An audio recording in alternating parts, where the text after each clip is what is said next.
विश्वं दर्पणदृश्यमाननगरी तुल्यन्निजान्तर्गतं पश्यन्नात्मनि मायया बहिरिवोद्भूतं यथा निद्रया यः साक्षात् कुरुते प्रबोधसमये स्वात्मानमेवाद्वयं तस्मै श्रीगुरुमूर्तये नमः इदं श्रीदक्षिणामूर्तये। बीजस्यान्तरिवाङ्कुरो जगदिदं प्राङ्निर्विकल्पं पुनः मायाकल्पितदेशकालकलना वैचित्रचित्रीकृतं मायावीव विजृम्भयत्यपि महायोगीव यस्वेच्छया तस्मै श्रीगुरुमूर्तये नमः इदं श्रीदक्षिणामूर्तये। तस्मै श्रीगुरुमूर्तये नमः इदं श्रीदक्षिणामूर्तये। ॐ सहना भवतु सहनौ भुनक्तु सह वीर्यङ्करवावहै तेजस्विनावधीतमस्तु मा विद्विषावहै। ॐ शान्तिः शान्तिः शान्तिः। सदाशिवसमारम्भां शङ्कराचार्यमध्यमाम् अस्मदाचार्यपर्यन्तां वन्दे गुरुपरम्पराम्। ॐ सात्मा असद्वा इदमग्र आसीत् ततो वै सदजायत तदात्मानग्गः स्वयमकुरुत तस्मात् तत्सुकृतमुच्यत इति यद्वै तत्सुकृतं रसो वै सः रसगृह्येवायं लब्ध्वानन्दी भवति को ह्येवान्यात् कः प्राण्यात् यदेष आकाश आनन्दो न स्यात् एष ह्येवानन्दयाति यदा ह्येवैष तस्मिन् दृश्येनात्मे निरुक्ते निलयने भयं प्रतिष्ठां विन्दते अथ सोऽभयं गतो भवति यदा ह्येवैष तस्मिन्नुदरमन्तरं कुरुते अथ तस्य भयं भवति तत्त्वेव भयं विदुषो मन्वानस्य तदप्येष श्लोको भवति। એટલે ભાષ્યકાર કહે છે કદા અસૌ અભયં ગતો ભવતિ સાધકઃ યદા નાન્યત પશ્યતિ આત્મની ચ અંતરમ ભેદમ ન કુરુતે તદા અભયં ગતો ભવતિ ઇતિ અભિપ્રાયઃ। એટલે બ્રહ્મના અસ્તિત્વ પરમાત્માના અસ્તિત્વ માટેના અનેક હેતુઓ બતાવે છે। એમાંનો એક હેતુ વિદ્વાન અને અવિદ્વાન બે વચ્ચે એક ભેદ જોવા મળે છે। વિદ્વાન એટલે જે આત્માને બ્રહ્મરૂપે જાણે છે પરમાત્મા રૂપે જાણે છે તે, અને જે આત્માને આત્મા જીવાત્મા રૂપે જાણે છે પરમાત્મા રૂપે નથી જાણતો અજ્ઞાનને કારણે। અજ્ઞાનને કારણે તમે તમારા સ્વરૂપથી દૂર રહો અને એને બદલે અજ્ઞાનનું કાર્ય જ આ છે। લોકો કહે છે અજ્ઞાન એટલે શું? અજ્ઞાન એટલે વાસ્તવની અંદર જેને કારણે તમે તમારા સ્વરૂપથી પરિચિત ન હો, અને એટલું જ નહીં એ અજ્ઞાન તમે છો એના કરતાં અન્ય વસ્તુ ઉત્પન્ન કરે, એટલે તમારામાં જીવ ભાવ ઉત્પન્ન કરે, એનું નામ અજ્ઞાન। તમે જે છો એ વસ્તુ પર આવરણ લાવી દે અને જે નથી એવું તમને દેખાડે, એટલે હું જીવ છું એવું દેખાડે। હું બ્રહ્મ નથી પરંતુ જીવ છું, આ જેને કારણે જણાય એનું નામ અજ્ઞાન। એટલે આ રીતે વાસ્તવની અંદર વિદ્વાન એટલે જે આત્માને બ્રહ્મરૂપે જાણે છે એક અખંડ બ્રહ્મ, અને માટે દ્વૈત દર્શન નો દ્વૈતનો અનુભવ થાય તે થાય, હવે તો બરાબર જ છે ને, એમાં શું છે? પણ દ્વૈત ભાવ જે છે એ વાસ્તવમાં સત્ય નથી, દ્વૈત સત્ય નથી। ચાલો દ્વૈત ભાવ એવું નહીં, પણ દ્વૈત સત્ય નથી। દ્વૈતનો અનુભવ થવો બરાબર છે પણ દ્વૈત સત્ય નથી। એના હજારો ઉદાહરણ છે। એવું તો વસ્તુઓ જુદી જુદી જોઈએ તેથી ખરેખર જુદી જુદી છે, એકબીજાથી તદ્દન ભિન્ન છે એવું હોવું જરૂરી નથી। જ્વેલરીના શોપમાં જ ઊભા રહીને તમને અદ્વૈત દર્શન થઈ શકે છે? જ્વેલરીના શોપમાં જ હજારો પ્રકારના ઘરેણાઓ અને હજારોની સંખ્યામાં ઘરેણાઓ, નાના વિધાની અનેક ઘરેણાઓ અને અનેક પ્રકારના ઘરેણાઓ જોતા હોવા છતાંય તમે બુદ્ધિમાં દર્શન કરો છો અદ્વૈતના, સુવર્ણના. એટલે આ વસ્તુ દ્વૈતના દર્શન, દ્વૈતનો અનુભવ થાય છે માટે દ્વૈત સત્ય છે, અદ્વૈત નામની વસ્તુ જ નથી. એ વસ્તુ કેવી વધારે પડતી છે, ખોટું છે. મતલબ આપણી પાસે જ હજારો ઉદાહરણો છે અને એના પરથી તારણ નીકળી જ શકે છે કે દ્વૈતના દર્શન થવા, દ્વૈતનો અનુભવ, તેથી દ્વૈત સત્ય હોવું જરૂરી નથી. ચાલો એનીવે. અને ના પણ અભય દર્શન આવે, અદ્વૈત દર્શન થાય તો પછી તો દ્વૈતનો અનુભવ બંધ થઈ જવો જોઈએ ને, એવું જરૂરી નથી. અદ્વૈત દર્શન થાય, અદ્વૈતનો અનુભવ, ચાલો પહેલાં અદ્વૈતનો અનુભવ કહું, પછી અદ્વૈત દર્શન એટલે કે અદ્વૈત જ્ઞાનની વાત કરું. તમે અદ્વૈતનો અનુભવ કરો, તેથી પછી દ્વૈતનો અનુભવ ન થાય એવું તો જરૂરી નથી. સુષુપ્તિની અંદર અદ્વૈતનો અનુભવ તો જાગો છો ત્યારે શું પછી શેના દર્શન કરો છો? અદ્વૈતના, દ્વૈતના દર્શન. એટલે અદ્વૈતનો અનુભવ હોય તેથી દ્વૈતના અનુભવ ન થાય એવું જરૂરી નથી. અદ્વૈત જ્ઞાન હોય તેથી દ્વૈતનો અનુભવ ન થવો જોઈએ એ પણ જરૂરી નથી. જ્વેલરીના શોપમાં ઊભા હો ત્યારે તમે એક સુવર્ણ, અખંડ અદ્વિતીય સુવર્ણના દર્શન કરતા હો, તેથી હવે બધા સુવર્ણના ઘરેણાઓ ઓગળવા માંડ્યા અને એક મોટો પિંડ બની ગયો.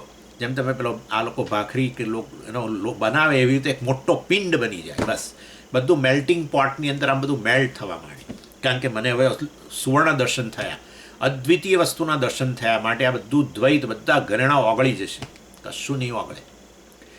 આ અદ્વૈતના દર્શન કરતાં કરતાં તમે પછી વીંટી ખરીદશો અને પછી અહીંયા જ પહેરશો. તમે ચેઇન ખરીદીને પછી અહીંયા જ પહેરશો. અરે ભાઈ બધું એક જ છે ને સુવર્ણ, ચેઇન અહીંયા પહેરો અને વીંટી અંદર જાય એવું કંઈક કરો, અંદર કશું નહીં કરો. એટલે આ તદ્દન સ્થૂળ બુદ્ધિના લોકો છે. સ્થૂળ એટલે એટલા બધા સ્થૂળ કે એમને ભેંસનું દૂધ પીધું હશે કદાચ, લિટરલી. આ તો કરોડો અનુભવો છે. જુઓ તો ખરા વસ્તુઓ તો તમે જુઓ કેટલો એનો બધો, કેટલું એનું પ્રયોજન છે, કેટલો એનો ઉપયોગ છે. જેનો ઉપયોગ હોય એ વસ્તુ સત્ય હોય. અર્થક્રિયાકારિત્વમ સત્યમ, વસ્તુનો ઉપયોગ થાય છે, ઘડાનો ઉપયોગ થાય છે, ઘડાને મિથ્યા કહો છો? જેનો ઉપયોગ થાય એ જ મિથ્યા છે. હા, જેનો ઉપયોગ હોય એ જ મિથ્યા. રૂપનો ઉપયોગ થાય છે, સમજો, જે તે રૂપનો ઉપયોગ થાય છે. કુંડારૂપી એ જ માટીમાંથી બનાવેલા કુંડાનો જુદો ઉપયોગ કરો છો, એ જ માટીમાંથી બનાવેલા કોડિયારૂપી રૂપનો જુદો ઉપયોગ કરો છો, અને ઘડાનો જુદો ઉપયોગ કરો છો. રૂપનો ઉપયોગ છે, માટીનો નહીં. માટીનો ક્યાં ઉપયોગ છે? માટીમાં તેલ ભરીને દીવો ન પ્રગટાવી શકો અને માટીમાં તમે છોડ ના વાવી શકો. સમજી, માટીમાં વાવી છે, અરે કુંડામાં વાવો છો એમ કોને ભાઈ હવે?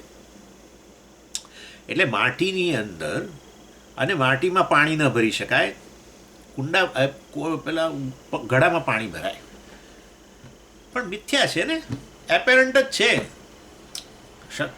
એટલે વ્યવહારમાં ઉપયોગમાં લઈએ છીએ માટે વસ્તુ સત્ય હોવી એવો નિયમ નથી. ઇનફેક્ટ વ્યવહારમાં ઉપયોગમાં આવે એને વ્યવહારિક સત્ય કહીએ, મિથ્યા કહીએ. વ્યવહારિક સત્ય આપણે એને ના નથી પાડતા, પરંતુ સાચા નથી એ વસ્તુ. સાચી વસ્તુ તો માટી જ છે, એક અખંડ અદ્વિતીય માટી, અદ્વિતીય. એનાથી અન્ય કશું જ નથી આ માટીના જગતની અંદર. માટીનું જગત એટલે આ બધા ઘોડા હોય છે, આ બરાબર છે. માટીના ઘોડા હોય, માટીના હાથી હોય, કુંડા હોય, કેટલું ને. આપણે ત્યાં તો પાલડી પાસે પેલો લઈને બેસે, ઓહો રસ્તા ઉપર જ એ મોટું અને વચ્ચોવચ્ચ અંદર બેસે, આમ જાણે ચારે બાજુ દિવાલ બનાવી દીધી હોય ઘોડા ને પેલા કુંડા ને બધાની, આમ ચારે બાજુ, અને એની વચ્ચે બેઠો હોય, જાણે મોટું ઘર બનાવી. એટલે આખું માટીનું જગત બનાવ્યું હોય એ. અને ત્યાં જઈને તમે જે તે વસ્તુ ખરીદો જે તે ઉપયોગ માટે, પરંતુ એ તો છતાંય તમારી અદ્વિતીય દૃષ્ટિમાં જરાય ભેદ નથી પડતો. અદ્વિતીય વસ્તુના દર્શન થાય, તેથી આ દ્વૈત જગતનો અનુભવ નથી થતો એવું એ નથી. એટલે સમજો, આ બધી વસ્તુઓ સ્પષ્ટ રાખો મનની અંદર. એટલે આ બધું કશું ઓગળવાનું નથી. અદ્વૈત દર્શન થશે એટલે અદ્વૈત બ્રહ્મ, તમે બ્રહ્મ છો ને, તમે જ આ વસ્તુ રૂપે અભિવ્યક્ત થયેલા છો. તમારાથી ચૈતન્યથી કોઈ પણ વસ્તુનું અસ્તિત્વ ચૈતન્યમાં સિદ્ધ થાય છે, એની બહાર સિદ્ધ જ નથી થઈ શકતું. જેમ બધા ઘડા કુંડા વગેરેનું અસ્તિત્વ જેમ માટીમાં જ સિદ્ધ થાય, માટીની બહાર એનું અસ્તિત્વ સિદ્ધ ન થઈ શકે, એવી રીતે આ સમગ્ર જગત દેશકાળ અને દેશકાળને અંતર્ગત રહેલું સમગ્ર જગતનું અસ્તિત્વ કેવળ ચૈતન્યમાં સિદ્ધ થાય છે. માટે ચૈતન્ય જ ની આ અભિવ્યક્તિ છે, મિથ્યા અભિવ્યક્તિ છે. જેવી રીતે પેલી માટીની અભિવ્યક્તિ છે બધી, એવી રીતે. અને માટે તમે જ આ સમગ્ર જગતમાં વ્યાપ્ત છો આ વસ્તુ. અને આવું જ્યારે દર્શન હોય ત્યાર પછી શેનો ભય? કોનાથી ભય? કોનાથી ભય? તમે લેશ માત્ર અંતર ઉત્પન્ન કરો, એક અખંડ આત્માની અંદર આ પ્રકારે અંતર ઉત્પન્ન કરો, હું આટલો અને બાકી બધું મારાથી જુદું છે. આત્મા જ તમે જ છો, પણ આવું અંતર ઉત્પન્ન કરો અને પછી ભય થાય. આત્માને આત્માથી ભય લાગ્યો, એવું થઈ ગયું. આ તો એક અદ્વિતીય આત્મામાં ખંડ ઉત્પન્ન કર્યા, દ્વૈત ઉત્પન્ન કર્યું. નાના સ્વામીજી, આ જગત, અરે જગત નહીં, આત્મા છે. નાના જગત, હું જુદો એ જુદું, એક જ અખંડ આત્મામાં આવી રીતે ભેદ ઉત્પન્ન કર્યા. એટલે પછી જાણે કે આત્માને આત્માથી ભય ઉત્પન્ન થયો, એવું થઈ ગયું ને. સમજો આ શું છે. ઉદ્ધરેત આત્મના આત્માનમ ન આત્માનમ સાધેત. આ બધું ચાલો પછી કહું છું, વાત કરું છું. એટલે કદાસૌ અભયમ ગતો ભવતી યદા નાન્યત પશ્યતિ આત્મની ચ અંતરમ ભેદમ ન કુરુતે તદા અભયમ ગતો ભવતી. એટલે ત્યારે જ વાસ્તવમાં ભયમાંથી, સંસારમાંથી મુક્ત બને. આ બધું એક મારાથી અન્ય કશું છે જ નહીં. જે કંઈ છે બધું હું જ છું. આ વસ્તુ સ્પષ્ટ થાય પછી ભય ન રહે. ભય તો દ્વૈત બુદ્ધિ હોય ત્યારે આવે. એટલે એ પેલું જે વાક્ય જે છે, અથ યદા હ્યેવૈશે એતસ્મિન ઉદરમ અંતરમ કુરુતે અથ તસ્ય ભયમ ભવતિ. ઉત અપી અંતરમ, ઉત અપી અરમ અંતરમ કુરુતે અથ, જ્યારે. એટલે એ વસ્તુ ભાષ્યકાર સમજાવે છે. યદા પુનઃ અવિદ્યાવસ્થાયામ હિ યસ્માત એષઃ અવિદ્યાવાન અવિદ્યયા પ્રત્યુપસ્થાપિતમ વસ્તુ તૈમિરિક દ્વિતીય ચંદ્રવત પશ્યતિ આત્મની ચ એતસ્મિન બ્રહ્મણિ ઉત અપી અરમ અલ્પમપી અંતરમ છિદ્રમ ભેદમ ભેદ દર્શનમ કુરુતે. ભેદ દર્શનમ એવી ભય કારણમ અલ્પમપી ભેદમ પશ્યતિ ઇત્યર્થઃ. એટલે યદા હ્યેવૈષ એતસ્મિન ઉદરમ અંતરમ કુરુતે, એ જે ભાગ જે છે અથ તસ્ય ભયમ ભવતી, એ પાર્ટ આ અહીંયા સમજાવી રહ્યા છે. ઉત ઉદરમ છે ને, ઉદર એટલે પેટ એવું નથી. અહીંયા ઉત વત્તા અરમ એટલે ઉદરમ થાય છે. ઉદરમ પશ્યતિ એટલે પેટના દર્શન કરે છે ને માટે એને ભય થાય છે, એવું નથી. પેટના દર્શનથી ભય થાય, બરાબર છે. ગાગર જેવું હોય મોટું, માટલા જેવું તો જરૂર થાય કે આટલું ખાવ. એની ચાલો. એટલે ઉત એટલે ઇવન, એટલે અરમ એટલે આમ નાનો પણ ભેદ એમ. અંતરમ એટલે ડિફરન્સ. એટલે જ્યારે આ રીતે ભેદનું અંશ પણ દર્શન જ્યારે કરે ત્યારે અથ તસ્ય ભયમ ભવતી, ત્યારે એને વાસ્તવની અંદર ભય ઉત્પન્ન થાય છે. એટલે એક જ ભગવાન જે અભયતાનું કારણ છે, એ જ ભગવાન ભયનું કારણ બને. હા, ભગવાન તમે કહો કે આત્મા કહો, એક જ વસ્તુ છે. જે વાસ્તવમાં ઈશ્વર ભયનું કારણ, અભયનું કારણ બનવો જોઈએ, એ હવે ભયનું કારણ બની ગયું. એટલે કોઈ કહે છે કે મને તો ઈશ્વરનો કોઈ જરાય ભય નથી, હું તો ઈશ્વરને માનતો જ નથી, પછી એનો ભયની વાત જ ક્યાં રહી? એમ કે ઈશ્વરને માને તો પછી એનાથી ભયની વાત આવે ને. ઈશ્વરને જ નથી માનતો લો, પછી ક્યાં માનતો ઈશ્વરનો ભય હોય એમ. એટલે આપણે એની સ્થૂળ બુદ્ધિનાને આપણે કહીએ કે તો તને શાનો ભય છે? મને મૃત્યુનો ભય છે. તે મૃત્યુ એ ઈશ્વર જ છે.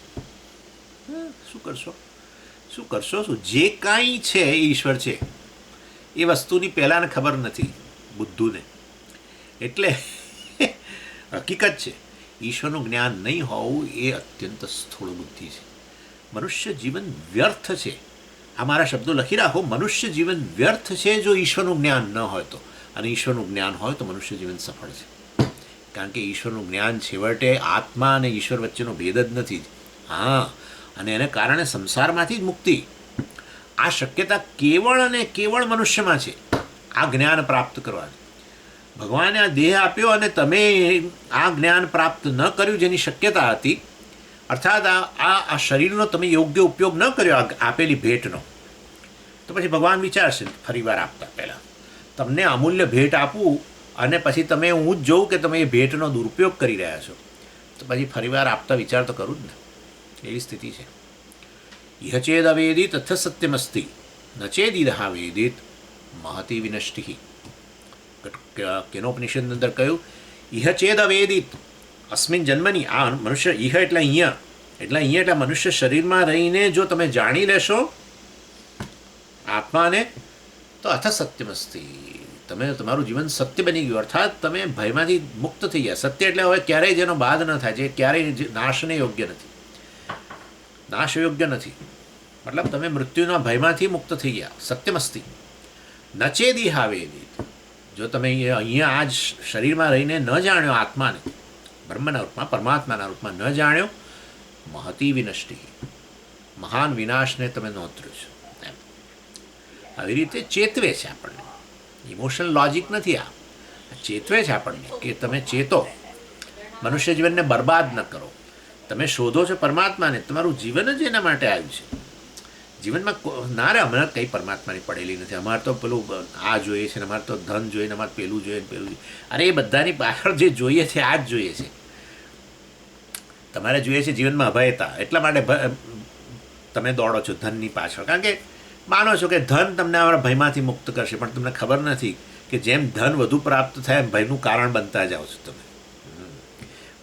ધન જ ભયનું કારણ બને, ધનની વધારે પ્રાપ્તિથી ધન જ ભયનું કારણ બને છે. વિચાર કરો તમે. અને એટલા માટે ધનિકોને ડર છે, ધનિકોને બહુ સખત ડર છે. ધનિકોને સિક્યોરિટી ઓફિસરોને બધું કેટલું હોય છે, એ લોકોને ઇન્ટેલિજન્સ ના ને તે બહુ ડર હોય છે, ક્યારેક કોઈ મારી નાખે, આ તે બધું બહુ જ ચાલે, અને ચાલે જ છે દુનિયામાં, જોઈએ જ છે આપણે, એમાં કંઈ શંકા જ નથી. એટલે જેને અભયતાનું કારણ માનો છો ભ્રમને કારણે, એ વસ્તુ વાસ્તવની અંદર ભયનું કારણ બને. એની અહીંયા તો ઈશ્વરનો ભય, મને તો ઈશ્વરનો ભય જ નથી એવું કહે તો આપણે કહીએ કે ભાઈ તને મૃત્યુનો ભય છે, તો કે બસ તો મૃત્યુ ઈશ્વર છે. મને તો વૃદ્ધાવસ્થાનો ભય છે, આ તે વૃદ્ધાવસ્થા, હા એ પણ ઈશ્વર જ છે. કાળ, વૃદ્ધાવસ્થા એટલે કાળ, કાળ દેવતા, મૃત્યુ દેવતા, કાળ દેવતા, બધું ઈશ્વર જ છે ને. દેવતા એટલે તો કહ્યું, દેવતા કહ્યું એ જ બતાવે છે કે ઈશ્વર છે. કેમ? ઈશ્વરનો જે તે એક અંશ, એને આપણે દેવતા કહીએ. સમષ્ટિમાં સૂર્યને દેવતા કહ્યું ને કે એ ઈશ્વરની અભિવ્યક્તિ. સૂર્યથી ઈશ્વરના દર્શન કરો, એ સૂર્ય દેવતા કહીએ. એનીવે ચાલો, એટલે હું ઈશ્વરથી ડરતો નથી, એ વસ્તુ ચાઇલ્ડિશ છે, કારણ કે ઈશ્વરની સમજ જ નથી. એટલા માટે એને એમ કે ઈશ્વર ખરેખર કોઈ એક જગ્યાએ બેઠો છે, મોટો બોસ છે એવો કોઈ જગ્યાએ, અને એનો ભય રાખો, અને એ તો એ પ્રકારની સમજ જ ગેરસમજ છે.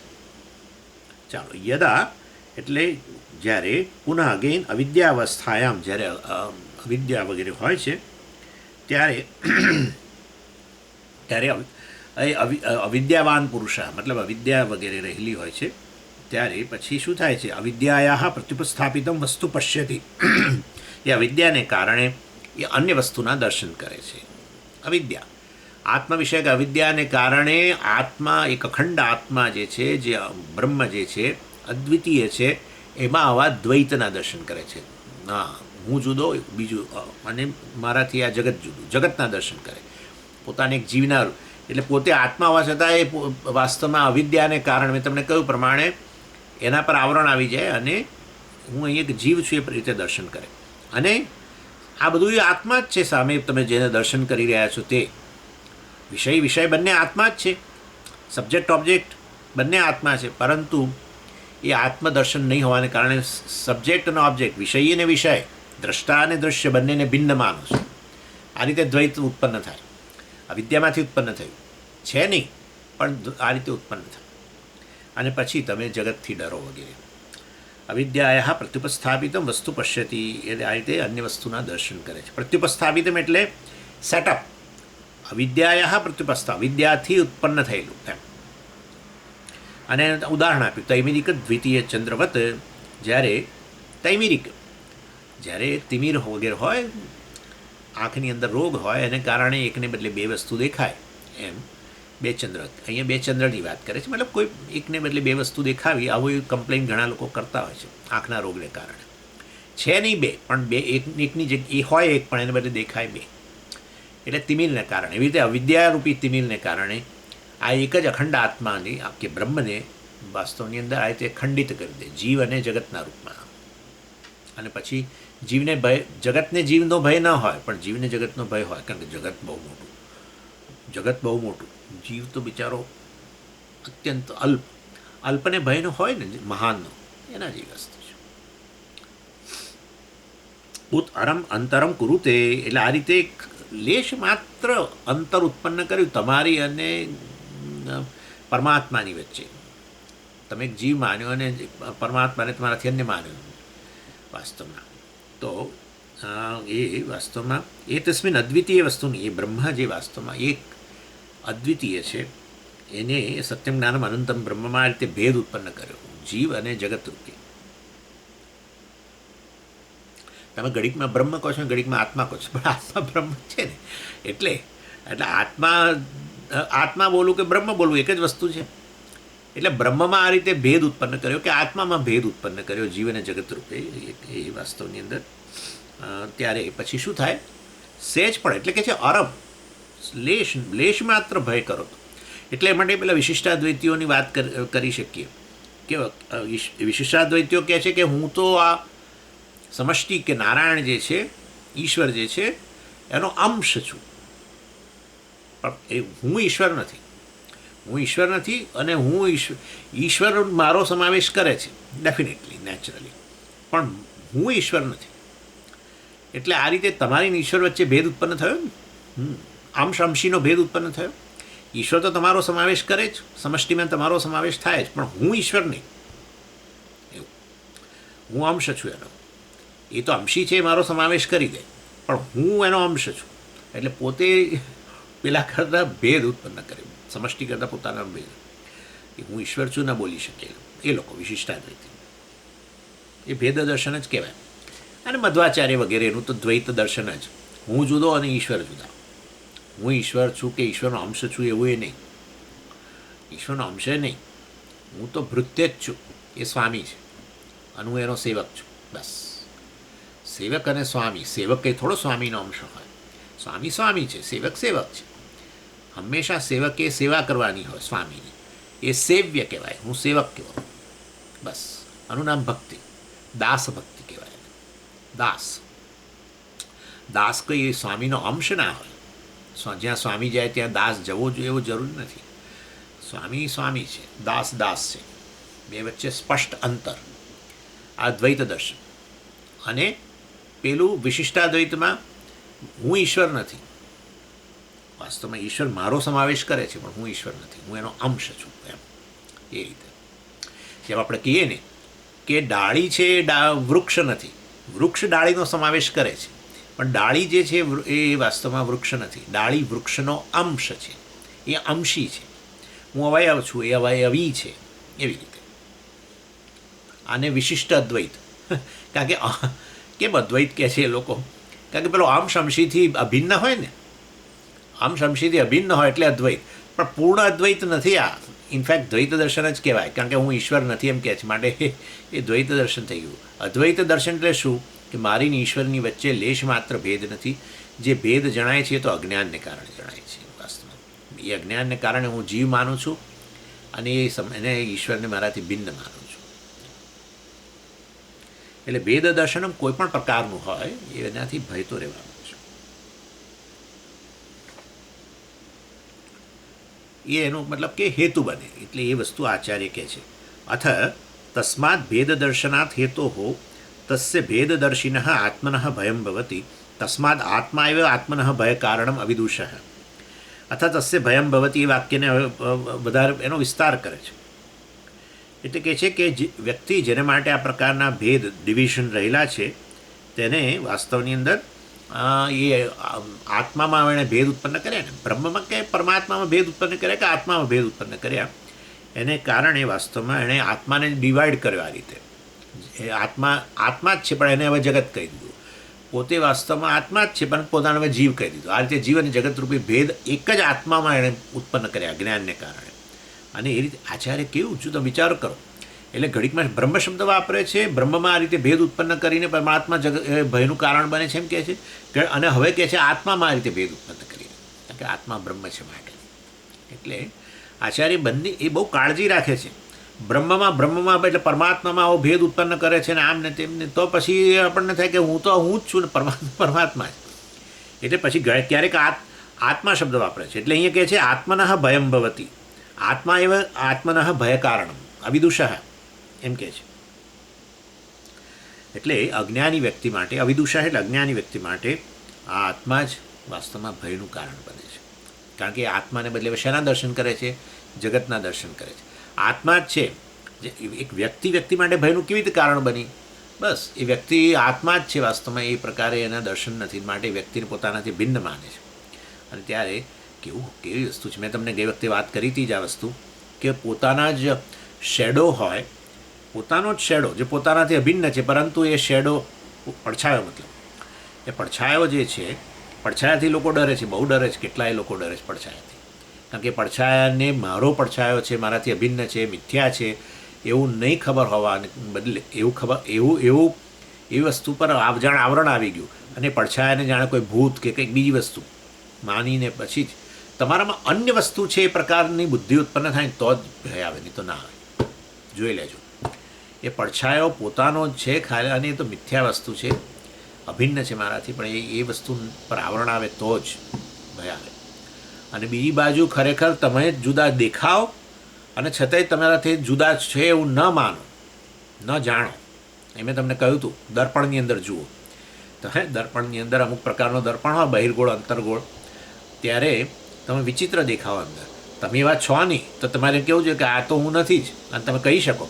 પણ એવું નથી એવું કહીએ ત્યારે પણ આપણને ખબર છે કે મારી જ આ પ્રકારની મિથ્યા અભિવ્યક્તિ છે, તો પછી આપણે હસીએ, ભયને બદલે, રડવાને બદલે હસીએ આપણે. ભગવદ્ ગીતાની અંદર એ 11મા અધ્યાયની અંદર વાસ્તવમાં વિશ્વરૂપ દર્શન, અર્જુન કેમ ડરી ગયો? વિશ્વરૂપ દર્શનથી ડરી ગયો? વિશ્વરૂપમાં તો પોતાનો સમાવેશ થઈ ગયો ને. વિશ્વરૂપ એટલે શું? પોતે આવી ગયો અંદર?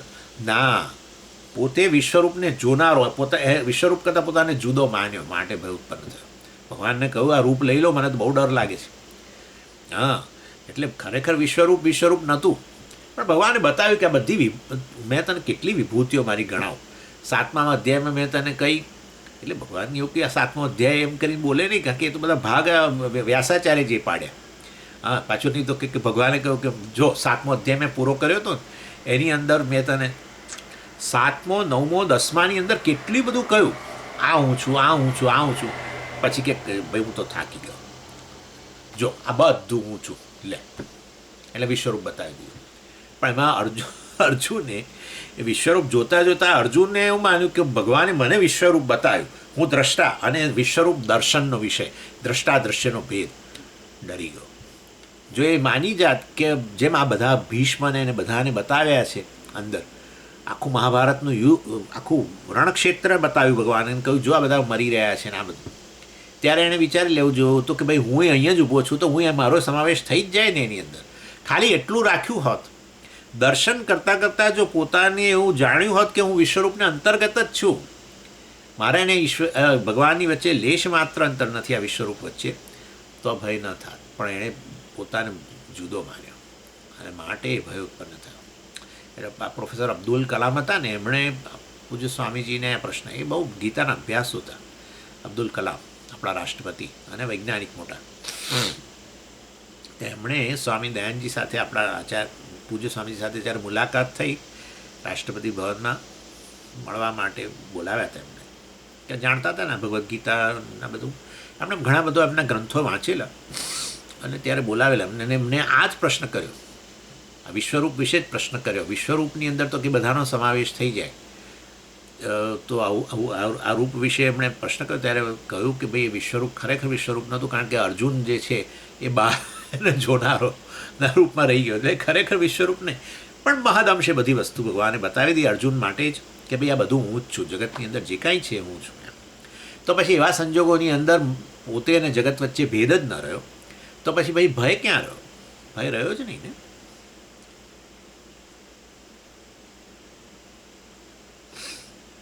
ઇવન અવયવો વચ્ચે ભેદ નથી હોતો, આપણા શરીરના અવયવો વચ્ચે આ તો એક બધા ચેતન જ છે, પરંતુ પરસ્પર સહકારથી જ્યારે કામ કરી રહ્યા હોય છે ત્યારે એમાં કશો ભેદ નથી દર્શન કરતા. હા, સંવાદિતતા હોય ત્યાં ભય ના હોય, પણ વિસંવાદિતતા આવે એટલે ભયનું કારણ બની જાય. લીવરની અંદર હવે લીવરના કોષો એ લીવર માટે નહીં, આખા શરીર માટે કામ કરે છે, પણ એ લીવરના કોષો હવે વાસ્તવમાં લીવરને જ ગાંઠે નહીં. હા, એ કોષો હવે આખા જે શરીર છે અને જે લીવર છે એની સંવાદિતામાં ન રહે, વિસંવાદી બની જાય, ગાંઠ ઉત્પન્ન થાય વગેરે, કેન્સર વગેરેની. તો પછી એ જ લીવરનો કોષો ભયનું કારણ બની જાય છે આખા શરીરના નાશ માટે. એટલે આવું થાય છે. એનીવે, કહેવાના આશય કે આ આત્મા જ આત્માનું, કે પરમાત્મા જ વાસ્તવમાં આ રીતે ભેદ દર્શનને કારણે અભયતાનું કારણ, હવે ભયનું કારણ બની જાય. અને મેં તમને હમણાં જ કહ્યું, આત્મા એવા આત્માનો બંધુ આત્મન રિપુઃ, આત્મા જ આત્મા માટે ભયનું કારણ, આત્મા જ આત્માનો મિત્ર વગેરે જે ભગવાને કહ્યું 6ઠ્ઠા અધ્યાયની અંદર 5મા શ્લોકની અંદર. એ જ અર્થાત આત્માની વિશેની ગેરસમજ ભયનું કારણ બને, આત્મા વિશેની યોગ્ય સમજ અભયતાનું કારણ. આત્માની યોગ્ય સમજ એટલે શું? આત્મા બ્રહ્મ છે, એક અદ્વિતીય છે, દ્વૈત મિથ્યા છે. આ પ્રકારે જાણો તો એ વાસ્તવમાં અભયતાનું કારણ બની ગયું. અને આત્મામાં વિશેની ગેરસમજ એટલે શું? હું જુદો, તમે જુદા, ફલાણું જુદું, જગત જુદું, ઈશ્વર જુદો. એક જ આત્માની અંદર ભાગ પાડ્યા, જીવ ભેદ પાડ્યા, જીવ જગત ભેદ પાડ્યો અને જીવ ઈશ્વર ભેદ પાડ્યો. એક જ અખંડ આત્માની અંદર આ બધા ભેદના દર્શન કરો, પછી બધું જ બીજો જીવ તમારા માટે ભયનું કારણ બને, જગત ભયનું કારણ બને કે ઈશ્વર ભયનું કારણ બને. ઈશ્વરને આ રીતે તમે અલગ માનો. એટલે આત્મા જ આત્માનો મિત્ર છે, આત્મા જ આત્માનો બંધુ છે, અને આત્મા આત્માનો રીપુ એટલે શત્રુ છે, ભયનું કારણ છે. આ રીતે સમજી શકાય. ચાલો આગળ કહે છે, તદેતદાહ તદ્બ્રહ્મતુ એવ ભેદદર્શિનઃ વિદુષઃ ઈશ્વરઃ અન્યઃ મત્તઃ અહમન્યઃ સંસારી ઇતિ એવં વિદુષઃ ભેદદ્રષ્ટમ ઈશ્વરાખ્યમ તદેવ બ્રહ્મ અલ્પમપી અંતરમ કુર્વતઃ ભયમ ભવતી એકત્વેન અમન્વાનસ્ય. તત્વેવ ભયમ વિદુષો અમન્વાનસ્ય, એ જે છે ને એ વસ્તુ સમજાવે છે. બહુ ઇન્ટરેસ્ટિંગ વસ્તુ છે. એટલે શું કહે છે? તદ બ્રહ્મતુ એવ ભેદદર્શિનઃ એકત્વેન અમન્વાનસ્ય વિદુષઃ ભયમ ભવતી. આ બ્રહ્મ જે છે વાસ્તવમાં વિદ્વાન માટે ભયનું કારણ બને છે. એટલે હવે પાછા વિદ્વાન માટે ભયનું કારણ આ ક્યાંથી લાયા? અવિદ્વાન કહેતા હતા તમે તો અત્યાર સુધી, હવે કહે છો વિદ્વાન માટે ભયનું કારણ બને છે બ્રહ્મ. એટલે પણ એ કેવો વિદ્વાન છે? એ વિદ્વાન છે ભાઈ, એણે બહુ બધી વિદ્યાઓ પ્રાપ્ત કરી છે, પણ આત્મવિદ્યા સિવાયની બધી વિદ્યાઓ પ્રાપ્ત કરી છે. સંસ્કૃતે બહુ જાણે છે, અને વેદના મંત્રો બધા બહુ મોડે છે, વેદના મંત્રોના અર્થે બધા ખબર છે, પણ છતાંય ઉપનિષદ બધા મોડે છે, ઉપનિષદ ભાષ્યમ પણ મોડે છે, અને ઉપનિષદ ભાષ્યમ ભણાવે છે. આ તમને સાચી વસ્તુ કહું, ઉપનિષદ ભાષ્યમ ભણાવે છે, સંસ્કૃત પૂરેપૂરું આવડે છે, પણ આટલી નથી ખબર બસ, કે જે હું ભણાવું છું એ હું છું, બ્રહ્મ વિદ્યા હું ભણાવું છું એ બ્રહ્મ હું છું, બસ આટલું નથી આવડતું. આવું બને જ નહીં સ્વામીજી. અમારા કોર્સમાં જ હતા એ, અને બહુ મોટા લેખક, ખૂબ મોટા, અને ખૂબ ખૂબ બધા પૂજ્ય સ્વામીજીથી માંડીને અમે બધા એમને ખૂબ માન આપનારા. એટલા સારા સારા પુસ્તકો, સુરેશ્વરાચાર્યજીનું વાર્તિક છે એના ટ્રાન્સલેશન કરેલું છે એમને, અને તમે ટ્રાન્સલેશનને બધું જુઓ, તમને થાય કે એમનામાં વેદાંતની સ્પષ્ટ સમજ છે. અને બધા જ દર્શનો વિશે પાછા બોલે કે જુઓ આ દર્શનો વચ્ચેનો ભેદ આ છે, નૈયાયિક દર્શન અને વેદાંત દર્શન વચ્ચે આ ભેદ છે, અને એ રીતે મર્યાદા બતાવે બીજા દર્શનો બધું જ. પણ એમણે જાહેરની અંદર કોયમ્બતુર કોર્સમાં જ્યારે એમને બોલાવે આ રીતે ષડ દર્શન વિશે પ્રવચન આપવા માટે, ત્યારે એમણે કહ્યું કે આ બધું જે હું ભણાવું છું પણ હજુ એ મારા માટે આત્મસાત થયું નથી, સ્પષ્ટ કહ્યું. પછી ભય રહે, પોતાને જીવ માનો તો પછી મૃત્યુનો ભય, બધું વૃદ્ધાવસ્થાનો ભય, ફલાણાનો ભય, ઢીકણાનો ભય, જગતનો ભય, અને ઈશ્વરને માનતા જ હોય માટે ઈશ્વરનો ભય પોતાનાથી અન્ય. એ ઈશ્વરની સેવા નહીં કરું તો આ નહીં કરું તો તે નહીં કરું તો પછી મને કર્મફળદાતા છે, મને દંડ કરશે, આમ તેમ અનેક પ્રકારના ભય બહુ એમણે જાહેરમાં કહ્યું. બોલો, વિચાર કરો તમે. એટલે આવી રીતે બહુ એ પ્રમાણે નિખાલસતા, પ્રામાણિકતા. એટલે કેટલું બધું ભણાવે છે, ચેન્નાઈની અંદર ભણાવે છે, વેદાંત શાસ્ત્ર ભણાવે છે, બહુ મોટા પ્રોફેસર હતા કોઈ.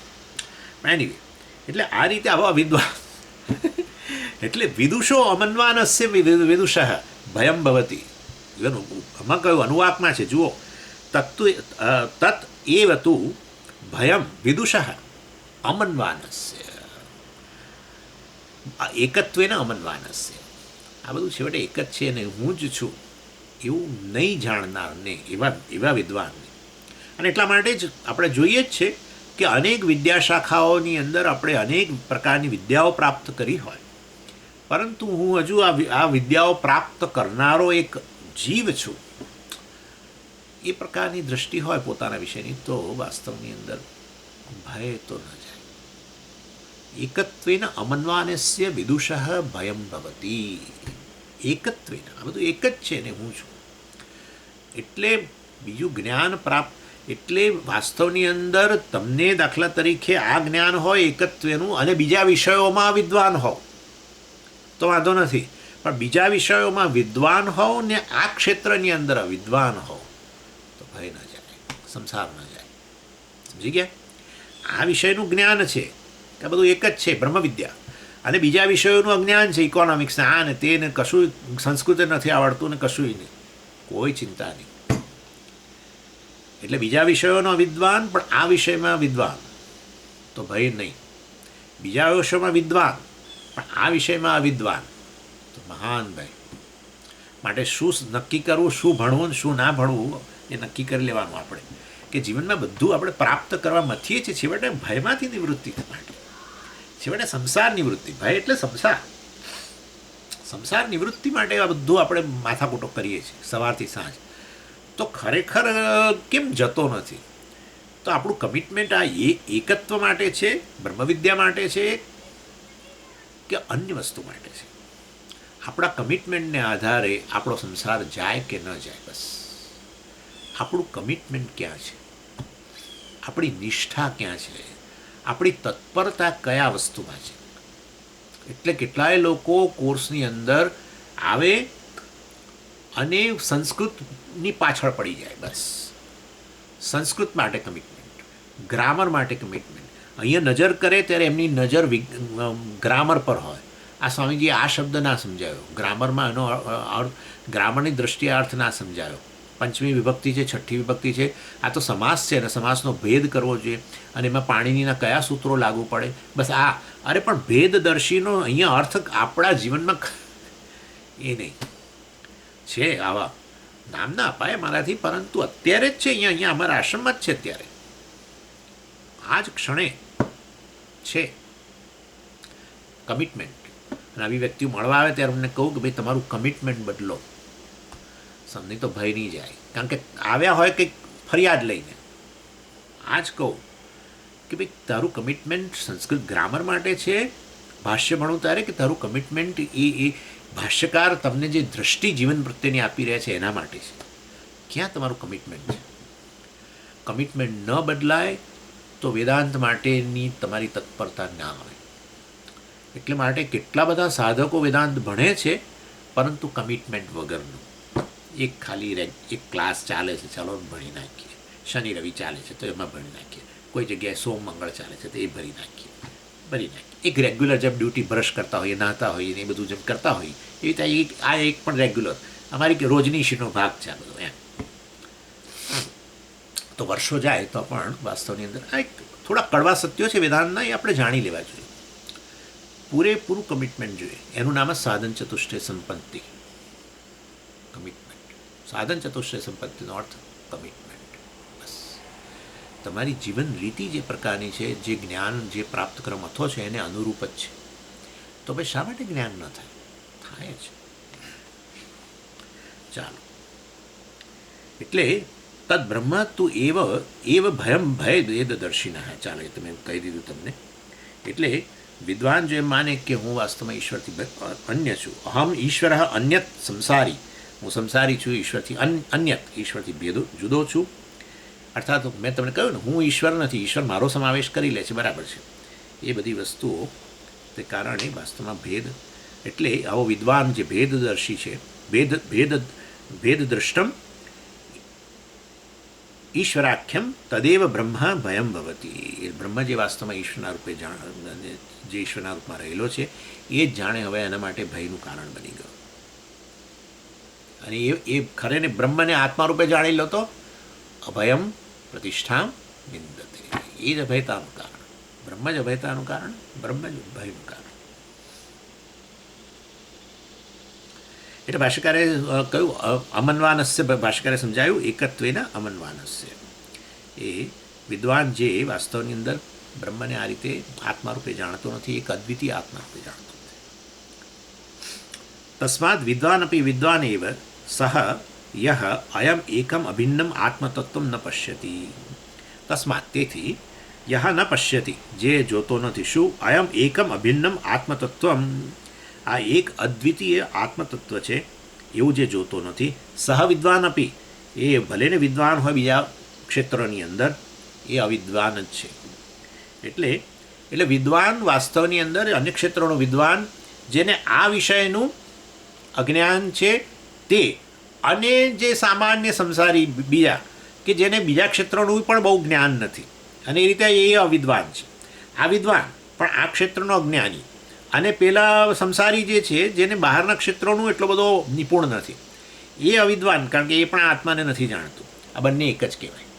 વિદ્વાન અપી અવિદ્વાન, વિદ્વાન અને અવિદ્વાન. એટલે તમે સમજી ગયા ને?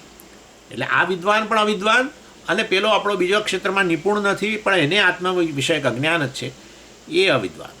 બંને એક જ કક્ષામાં આવી ગયા એમ કે છે.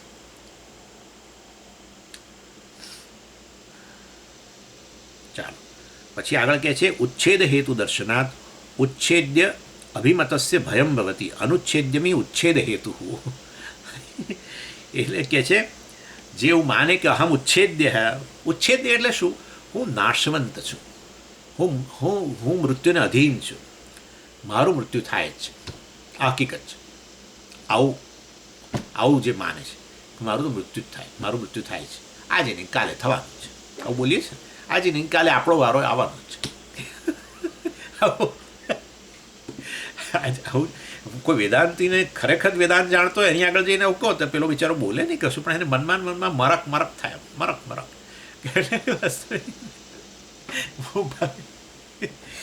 એટલે આઈ એમ સબ્જેક્ટ ટુ ડિસ્ટ્રક્શન. નાશવંત, ઉચ્છેદ્ય એટલે નાશવંત છું, ઉચ્છેદ યોગ્ય છું. ઉચ્છેદ એટલે નાશ યોગ્ય છું, મૃત્યુને યોગ્ય છું, અર્થાત મૃત્યુને અધીન છું એમ. યોગ્ય એટલે મૃત્યુને અધીન છું. અને તો પછી જ્યારે તમે આવું કહો ને તો પછી આ તમારો તરત પ્રશ્ન શું આવે? કઈ વસ્તુ તમારો નાશ કરશે? હા, એટલે સ્વામીજી કાળ 70 તો થયા, હવે કેટલા 85 તો થયા, હવે કેટલા 75 તો થયા. એટલે કાળ મારો નાશ કરશે. એટલે આ રીતે ભેદ ઉત્પન્ન કર્યો. પોતાને એક જ આત્માથી અન્ય કશું નથી, પરંતુ પોતાને ઉચ્છેદ્ય કયો અને અન્ય વસ્તુને ઉચ્છેદ હેતુ કયો. કાળે તમે જ છો, અને આ ઉચ્છેદ્ય જેને કહો છો, આ શરીર વગેરે બધું તમે જ છો. શરીર ભલે નાશવંત હોય, પરંતુ આ શરીરમાં આત્મબુદ્ધિ કરીને પોતાને વાસ્તવની અંદર ઉચ્છેદ્ય કહી દીધા. સમજાય છે? ઇનસિક્યોરિટીનું 2 કારણ હોય. જો આ એક વસ્તુ તમને કહું, હું ઇનસિક્યોર છું, અસલામત છું, જ્યારે તમે કહો તો આ વેદાંતિ છે ને આ વાક્યની તપાસ કરે કે આ વસ્તુ કેટલી સાચી છે કે હું અસલામત છું. જો હું અસલામત હોઉં, મતલબ કે અસલામતી આત્માનો ધર્મ જ હોય, ખરેખર અસલામતી આત્મા અસલામત જ હોય, તો પછી આત્મા કે અહમ અને અસલામતી જોડે જ જાય. જેમ અગ્નિ અને ઉષ્ણતા જેમ જોડે જ જાય, એમ અસલામતી અને આત્મા કે અહમ જોડે જ જાય. પરંતુ તમે જુઓ છો કે અહમ રહી જાય પણ અસલામતી ન રહે. આ તમારો જ અનુભવ છે. હા, જ્યારે તમે આનંદમાં હો ને એટલી ક્ષણ માટે તમે તમારી જાતને અસલામત નહીં જુઓ, પણ કેવી રીતે ખબર પડે કે એ ક્ષણોમાં હું નથી જોતો? અસલામતી તમારામાં ભય ઉત્પન્ન કરે. તમે જો ખરેખર ભય પણ હોય અંદર અને તમારામાં અત્યંત આનંદ હોય, આ 2 જોડે ન જાય. જે ક્ષણે ભય ઉત્પન્ન થયો, આનંદ હોય અને સમજો કે કોઈ કે કહ્યું કે અહીં સાપ આવ્યો, પતી ગયો, દેટ્સ ઇટ. પછી સાપ આવ્યો છે, આવું ના હોય કોઈ દિવસ. એટલે તમે અત્યારે હું આ અભયતાનું વર્ણન કરતો હોઉં, સમજો કે તમે ગાર્ડનમાં બેઠા છો, કે કલ્પના છે તો ગાર્ડનમાં બેઠા છો ને હું આ અભયતાનું વર્ણન કરું છું, તમે એન્ગ્રોસ થઈ ગયા અને તમને હા બરાબર સ્વામીજી કહે છે કે હું અભય જ છું, મતલબ કે મારા માટે ભયનું કોઈ કારણ જ નથી, અને તમને આનંદ થઈ રહ્યો છે અંદર. અભયતાના દર્શનને કારણે આનંદ જ થાય. હું અભય છું, મને કોઈ કશી વસ્તુનો ભય નથી, મારું સ્વરૂપ જ એવું છે આમ તેમ. અને સડનલી એમ સામે સાપ આવે અને પાછો લાંબો સાપ, અને તમે જાણો છો સાપની બધી જાતિઓ, તમે હા તો કોબરા જ છે. That's it. એટલે ભય અને આનંદ જોડે ન જાય. ભય શોક જ ઉત્પન્ન કરે. ભયનું કારણ શું? અસલામતી. એટલે હું અસલામત છું એવું જો જાગ્રત કાળે જ્યારે જ્યારે હોય ત્યારે પછી આનંદ ન હોય, તો પછી આનંદની ક્ષણમાં શું હોય? હું અસલામત છું એ ખ્યાલમાંથી મુક્ત બનો. તો હું તો છું જ, નેચરલી હું તો છું ને ભાઈ, આનંદ કોને છે? મને જ છે. એટલે હું તો છું જ, પણ અસલામતી નથી એ વખતે. તો અસલામતી અને આત્મા વચ્ચે જાણે કે હવે એક ગયું બીજું રહ્યું. આવું સુષુપ્તિમાં થાય છે, સુષુપ્તિમાં નથી હોતી, નહીં તો ઊંઘી જ ન શકો.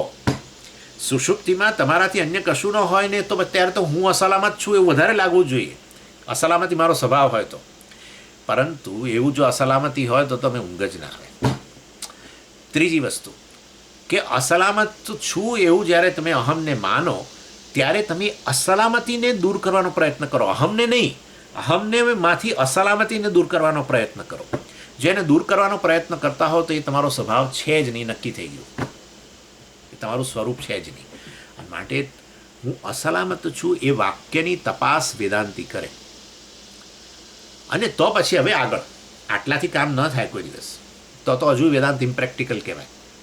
એનાથી આગળ વધીને હવે વેદાંતિ એ તપાસ કરે, જો હું ખરેખર અસલામત ન હોઉં તો પછી મને હું અસલામત છું એવો અનુભવ કેમ થયા કરે છે?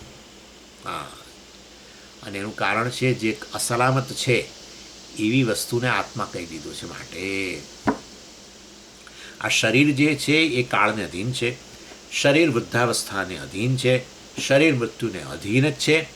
એ વાસ્તવમાં હું ખરેખર અસલામત ન હોવા છતાંય જે અસલામત છે, જે મૃત્યુને અધીન છે, વૃદ્ધાવસ્થાને અધીન છે, એવા શરીરને આત્મા કહીને એમાં આત્મબુદ્ધિ કરીને મને આવો ખ્યાલ ઉત્પન્ન થાય છે કે હું અસલામત છું.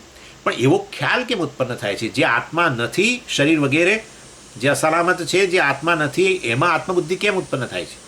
આત્મ વિષયક અજ્ઞાનને કારણે. સમજી ગયા? અને માટે આવે સીધું પાછું અહીંયા જ સંસારમાંથી ભયમાંથી મુક્ત થવા માટે શેનું જ્ઞાન પ્રાપ્ત કરવું પડે? આત્માનું જ જ્ઞાન પ્રાપ્ત કરવું પડે. એ પ્રકારે સમજવાનું છે. એટલે અહીંયા કહે છે ઉચ્છેદ હેતુ દર્શનાર્થ ઉચ્છેદ્ય અભિમતસ્ય ભયમ ભવતી. એટલે હું આ રીતે ઉચ્છેદ્ય છું, નાશવંત છું, અને નાશનું કારણ કાળ વગેરે છે.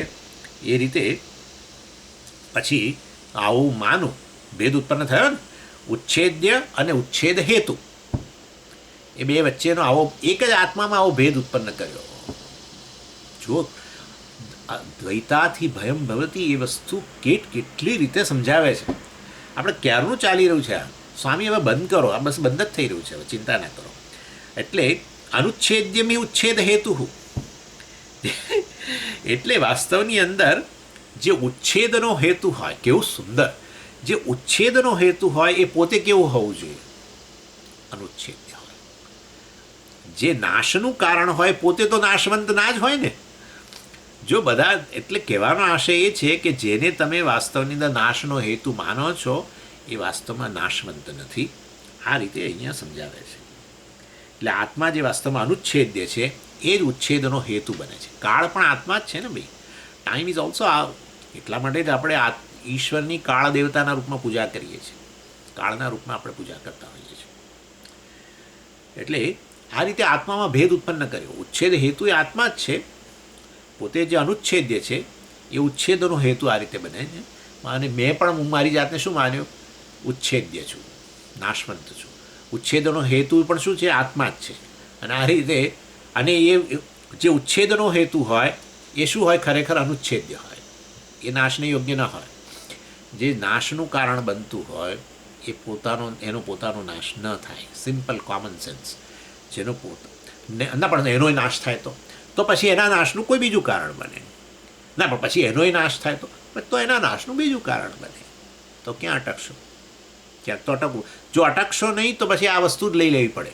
હા, કારણ કે આ વસ્તુ ત્યારે જ તમે સિદ્ધ કરી શકો જ્યારે છેવટે કંઈક તો આવવું જોઈએ કારણ, જેનો નાશ ન થાય. એ તો છેવટે માનવું જ પડે ને, તો જ આખી પ્રક્રિયા ચાલુ સમજાવી શકાય. નહીં તો આ પ્રક્રિયાનો અંત જ નથી. તો આ તો પછી દોષ થઈ ગયો. એટલે જો તમે કહો કે ના ખરેખર ઉચ્છેદનું કારણ છે, નાશનું કારણ છે, તો પછી એનો પોતાનો નાશ ના થતો હોવો જોઈએ. નહીં તો એનો નાશ થતો હોય તો પછી એના નાશનું કારણ લાવો, એના નાશનું કારણ લાવો, એના નાશનું કારણ લાવો. તો હજુ પ્રક્રિયા જ પૂરી નથી થઈ. તો પછી આગળ વધશો નહીં. બે ઉચ્છેદ હેતુ અને ઉચ્છેદ એવું બોલાય જ નહીં અત્યારે. હવે સમજી ગયા? કારણ કે ઉચ્છેદ હેતુ જ વાસ્તવમાં ઉચ્છેદ્ય છે. સમજાય છે હું શું કહી રહ્યો છું? તમને સમજાય છે કે ન સમજાતો? ઉચ્છેદ હેતુ જ જો ઉચ્છેદ્ય હોય તો પછી હવે તમારે તો હજુ શોધવાનું છે. છેવટે એક કારણ એવું શોધવું પડશે ને કે જે ખરેખર ઉચ્છેદ લાવતું હોય. તો પછી એનો તો પોતાનો નાશ થતો ન હોય. કેવું સુંદર કહ્યું, અનુચ્છેદ્યમ ઉચ્છેદ હેતુ. આત્મા નાશનું કારણ જ નથી. આત્માનો નાશ થતો જ નથી. આત્મા નાશનું કારણ નથી એવું નથી બોલવું મારે અત્યારે. એ બરાબર જ છે, કારણ કે આત્મા નાશનું કારણ ન બની શકે. એક જ આત્મા છે બધું, અને માટે કશાકનો નાશ ને કશુંક નાશનું કારણ આવું ન બની શકે. જબરજસ્ત ભાષ્ય છે આ તો. અને આ તો સ્પેશિયલી આ લેવા જેવું છે. સ્પેશિયલી એક એના સેશન કેમ્પ લેવા જેવી વસ્તુ છે. કારણ કે આ બધું ભયનું છે. જન્મ્યા ત્યાંથી આપણે માથું પકડીને આના કારણે બેઠા છે. કોઈ વ્યક્તિ ભયનું કારણ છે, ક્યાં તો જગતની કોઈ વસ્તુ ભયનું કારણ છે, ક્યાં તો ઈશ્વર ભયનું કારણ છે. ભયમાં જ જીવીએ છીએ. વચ્ચે વચ્ચે હસી લઈએ ત્યારે પેલો ભય નિવૃત્ત થાય, વળી પાછું આવી જાય. આ જ સ્થિતિ છે મનુષ્યની. સૌથી વધુ આ જ. અરે અંદરો અંદર ભય. શું મારે બોલવું? આ તો તમે બધા ગૃહસ્થો છો મોટાભાગના. અંદરો અંદર ભય. પિતાને પુત્રનો ભય ને પુત્રને પિતાનો ભય ને અંદર અંદર એ બધું બહુ ચાલતું હોય છે. આવું બોલાય નહીં, પણ હવે છે જ, હકીકત છે. આ પણ એક હકીકત જ છે. વેદાંત એટલા માટે ઘણીવાર વેદાંતિઓ બિચારા કડવા પડે છે, પણ શું કરે? આ બધી વસ્તુ છે જ. બહાર આપણે બોલીએ ને બરાબર છે, પણ છે તો ખરી જ ને. અંદરો અંદર કુટુંબમાં કેટલા ભય હોય છે. ભાઈને ભાઈનો ભય હોય છે, ભાઈને બહેનનો ભય હોય, બહેનને ભાઈનો ભાઈ હોય, ભાઈનો ભય હોય, ભાઈનો ભાઈ નહીં ભાઈનો ભય હોય, બધું હોય છે. અન્ય દર્શન, બસ ધેટ્સ ઇટ. અન્ય દર્શન, એ અન્ય છે, હું અન્ય છું, ધેટ્સ ઇટ. મોટું કારણ આપી દીધું, સૌથી મોટું કારણ, મૂળ કારણ આપી દીધું. ચાલો છેલ્લું. તન્ન અસતિ ઉચ્છેદ હેતો અનુચ્છેદ્ય તદ્દર્શન કાર્યમ ભયમ યુક્તમ સર્વંચ જગત ભયવત દૃશ્યતે. તદ અસતિ ઉચ્છેદ હેતો, જ્યારે આ ઉચ્છેદનો હેતુ નાશનું કારણ ન હોય તો સ્વયં અનુચ્છેદ્ય, ત્યારે વાસ્તવની અંદર તદ્દર્શન કાર્યમ ભયમ ન યુક્તમ. પોતે સ્વયં અનુચ્છેદ્ય છે, પોતે તો પોતાનો નાશ થતો નથી, અને બીજાના નાશનું કારણ ન બનતું હોય તો પછી ભય જીવનમાં હોય જ નહીં. પોતે અનુચ્છેદ્ય જ છે, નાશ યોગ્ય જ નથી, અને બીજાના માટે જો ભયનું કારણ ન બનતું હોય, ઉચ્છેદ હેતુ ન બનતું હોય, તો પછી ભય જીવનમાં હોય જ નહીં ને. પણ પોતે અનુચ્છેદ્ય રહીને બીજાના માટે ભયનું કારણ બને છે. આત્મા જ આત્મા માટે ભયનું કારણ બને છે. એમ માટે જીવનમાં જગત ભયવત દૃશ્યતે. અને માટે આ સમગ્ર જગત ભયથી યુક્ત છે. આ વસ્તુ તો આપણે વૈરાગ્ય શતકમાં ભણી ગયા. સર્વમ ભયાન્વિતમ ભુવિ, વૈરાગ્ય શતકમની અંદર કહ્યું.